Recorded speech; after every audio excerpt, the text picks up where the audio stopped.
Religious Odisha Shrimad Bhagavad Gita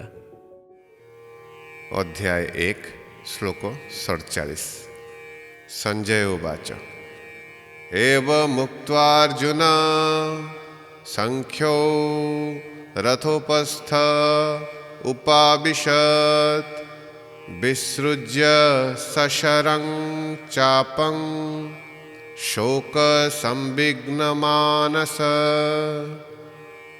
अनुवाद।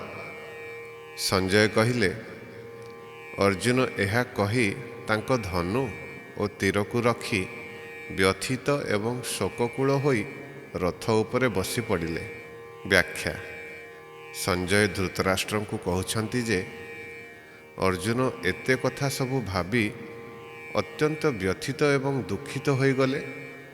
ସେ ନିଜର ଧନୁ ଓ ତୀରକୁ ରଖିଦେଇ ରଥରେ ବସି ପଡ଼ିଲେ। ଶିକ୍ଷା। କେବେ କେବେ ଜୀବନରେ ନିରାଶା ଏବଂ ଶୋକର ପ୍ରଭାବ ଅଧିକ ହେଲେ ଧୈର୍ଯ୍ୟର ସହିତ ତାର ସମ୍ମୁଖୀନ କରିବା ଦରକାର।